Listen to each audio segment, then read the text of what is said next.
थोड़ा बाद में ले लेना। बैठो भैया, आप सभी से निवेदन है,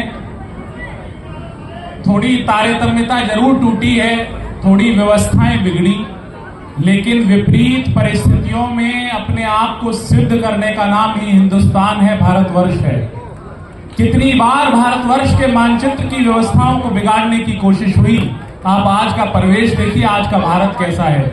कितनी बार मुगलों ने आक्रमण करके भारतवर्ष की व्यवस्थाएं बिगाड़ी, कितनी बार अंग्रेजों ने भारतवर्ष की व्यवस्थाएं बिगाड़ने की कोशिश की, लेकिन आज का परिवेश देखिए।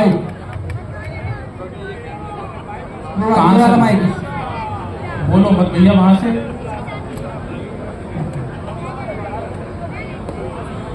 अब वहीं से शुरू करना पड़ेगा, मुझे दोबारा से व्यवस्थाएं बिगाड़नी पड़ेगी। इतनी बिगड़ी नहीं जितनी तुम मुझसे बिगड़वाओगे। क्या कमाल आदमी है, मेहनत मैं कर रहा हूं, फोटो उनकी खींच लो।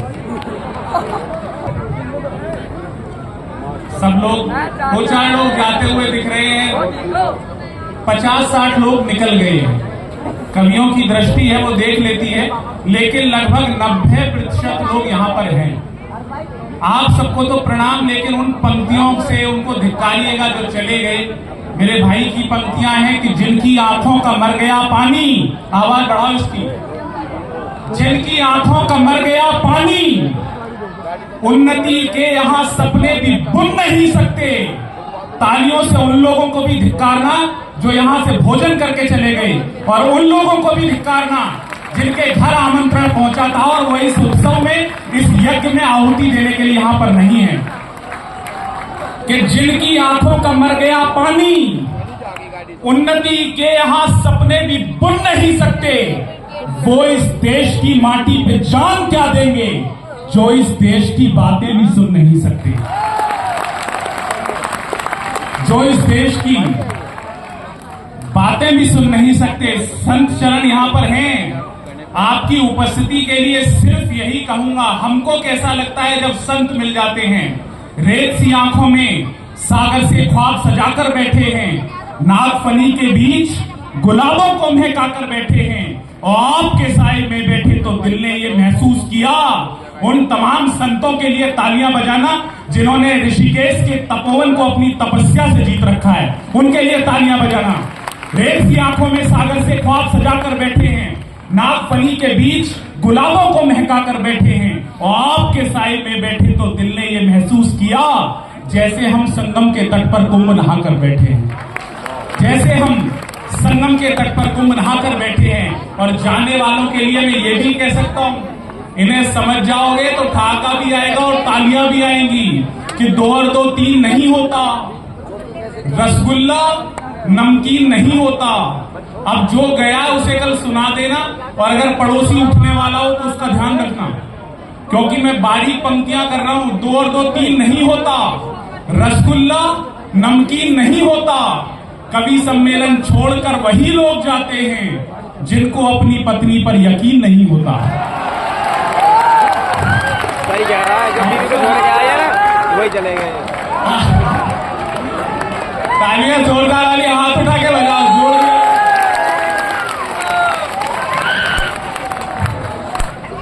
यही ऊर्जा रखनी है। आप सबको प्रणाम। मैं क्रम को पुनः से आपसे जोड़ना चाहता हूं। भगवान श्री राम का जय घोष हुआ, भव्य राम मंदिर की प्राण प्रतिष्ठा हुई, और मैं क्रम को अग्रसित कर रहा हूं और भाई पंकज पंडित से एक निवेदन करना चाहता हूं। उनको थोड़ा व्यवधान हुआ है, लेकिन जब जब कोई व्यवधान होता है किसी के मार्ग में, तो ईश्वर उन्हें बड़ी चुनौतियों का सामना इसलिए करने के लिए देते हैं क्योंकि उनके अंदर उनको जीतने का सामर्थ्य होता है। और मैं जानता हूं जिस ऊर्जा से भाई पंकज पंडित ने और जिन व्यवस्थाओं में इस कार्यक्रम में अपने काव्यपाठ का आगाज किया था, उसी ऊर्जा के साथ, उसी रुक जाओ, मैं बोल रहा हूं यार, क्यों टेंशन ले रहे हो। उसी ऊर्जा के साथ वो अपने काव्यपाठ को अंजाम तक पहुंचाएं। मैं निवेदन करूंगा भाई पंकज पंडित से, एक बार जोरदार तालियां आगे से लेकर पीछे तक बजाएं और आवाज दें भाई पंकज पंडित।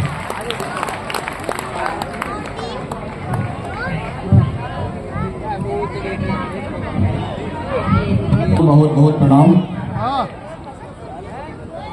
लगाएं जयकारा तो फिर एक साथ, जय जय श्री राम, जय जय श्री राम, जय जय श्री राम। बाबा विश्वनाथ मंदिर के दरवाजे को खोल रहे हैं।